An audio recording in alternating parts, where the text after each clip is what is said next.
Çox güman ki, Ukrayna tərəfinin, o cümlədən Avropa tərəfinin əsas qayğısı ondan ibarət idi ki, 28 maddəlik əvvəlki o sənəddə Ukrayna ilə bağlı olduqca ağır şərtlər vardı. İlk növbədə Ukrayna ərazilərinin Rusiyaya verilməsi və tanınması, o cümlədən Ukraynanın ordusunun şəxsi heyətinin sayının 600 minə endirilməsi, o cümlədən bu ordunun gələcəkdə orta və uzaq mənzilli raketlərə, yəni strateji silahlara sahib olmaması, NATO üzvlüyünə demək, cəhd olunmayacağı ilə bağlı qanunvericilik dəyişir, yəni konstitusiyon tələblər ortaya atılırdı və eyni zamanda NATO tərəfinə də bir öhdəlik qoyulurdu ki, NATO-da Ukraynanın heç zaman öz üzvlüyünə qəbul etməyəcəyi ilə bağlı təminatlar versin.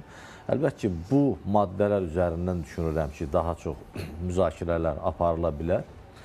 Və əslində bu 28 bəndlik plan bəlkə də elə Vaşinqtonun özündə də bu planla razı olmayan şəxslər tərəfindən yaxud qruplar tərəfindən də mediaya sızdırıla bilərdi ki, bax belə bir beynəlxalq ictimai rezonans yaransın, etirazlar başlasın və bu da Trumpın, o cümlədən onun komanda üzvlərinin mövqeyində müəyyən dəyişikliklərə nail olmaq üçün bəlkə də bu addım atıldı.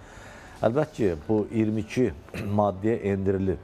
Amma siz də qeyd elədiniz, biz hansı maddələrin dəyişdirildiyini, yaxud təkmilləşdirildiyini bilmirik. Amma təxmininiz var, Oqtay bəy. Təxminən, hə. Təxminimiz odur ki, Ukrayna tərəfə əgər Amerika Birləşmiş Ştatları nümayəndə heyəti ilə görüşübsə Cenevrədə və Marco Rubio əslində bu məsələlərdə daha praqmatik və daha ədalətli mövqeyə yaxın sərgiləyir. Bayaq elə sizin verdiyiniz o məlumatda ki, fikir ayrılıqları əslində bunun olduğu ilə bağlı yalnız bir televiziyanın yaydığı məlumat deyil. Əslində elə digər mətbu orqanlarında da yayılan məlumatlardan da aydın olur ki, Rubio sanki bu prosesdə müəyyən qədər kənarda saxlanmışdı. Steve Witkoff və Gerald Kushner, Trumpın kürəkəni, bunlar daha çox bu prosesi aparıblar.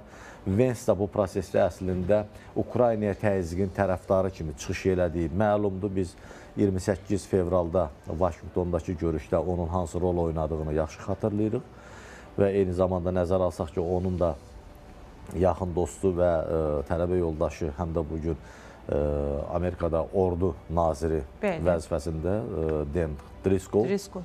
O da artıq bu prosesə qoşulub, səlahiyyətli nümayəndə qismindədir. Yeri gəlmişkən elçi kimi Ukraynaya o göndəriləcək və Uitkov da Rusiyaya, Moskvaya, Putinlə danışıqlara göndəriləcək. Yəni 28 bəndlik həmən o sənəd əslində daha çox o iddialar da yayıldı ki, Rusiya tərəfindən təklif olunan sənədlər əslində hazırlanıb Amerikan tərəfinə ötürülüb və sonradan da mediaya sızdırılıb. Və orada da müəyyən həqiqətin hansı paya malik olduğunu demək çətin olsa da, amma məntiqli gələ bilir. Çünki oxşuyur, yəni, baxanda o bəndlərə. Bəli, o bəndlərə baxdığımızda orada demək olar ki, Rusiyanın bütün istəkləri nəzərə alınıb və xüsusilə də Krım, Donbas ərazilərinin artıq beynəlxalq səviyyədə Amerika və digər ölkələr tərəfindən Rusiya ərazisi kimi tanınması məsələsi burada kifayət qədər kritik bir məqamdır və son 80 ildə Avropada, ümumiyyətlə dünyada da mövcud olmuş təhlükəsizlik arxitekturasının tamamilə çökməsi anlamına gələcək və heç də təsadüf deyil ki, bir çox Avropa ekspertləri və siyasətçiləri, o cümlədən Amerika Birləşmiş Ştatlarında Donald Trumpın komanda yaxud partiyadaşları desək daha doğrudur, bir çox senatorlar, konqresmenlər bu sənədi 1938-ci ildə o vaxtki İngiltərə Baş naziri Chamberlainin Hitlerə etdiyi güzəştlərlə eyniləşdirdilər.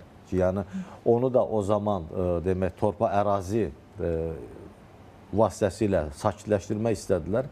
Yəni, Çexoslovakiyanın Sudet vilayətini Hitlerə hədiyyə elədilər ki, bəlkə o dayanacaq, amma dayanmadı. Savaş başlandı. O baxımdan 22 maddə hər halda Cenevrədə razılaşdırılıb. Bəzən ona 19 maddədə deyirlər. Yəni, Trump son olaraq verdiyi açıqlamada 22 dedi. Bəli, və 19-da deyilmişdi, 22-də deyildi, 21-də deyildi. Amma bütün hallarda burada Amerika və Ukrayna, o cümlədən Avropa tərəfdaşlarının razılaşması ilə bərabər Rusiyanın buna necə reaksiya verəcəyi maraqlıdır. Əslində, Cenevrədəki danışıqlara Rusiyadan gələn reaksiyalara baxdığımızda Peskov və digərləri bildirirdi ki, Amerika Birləşmiş Ştatları yəni tərəfdaş olaraq bizi bilgiləndirəcək, ondan sonra biz münasibət bildirəcəyik. Amma Kremlin danışan dillərindən biri olan, həm də o ideoloq sayılan Duginin açıqlamasını dünən yəqin tanış olmuşsunuz. Orada faktiki olaraq 28 bəndlik həmən o sənəddə hansısa ciddi dəyişiklik olacaqsa, bu Rusiya tərəfindən qəbul olunmayacaqla bağlı artıq ilkin mesaj verilib.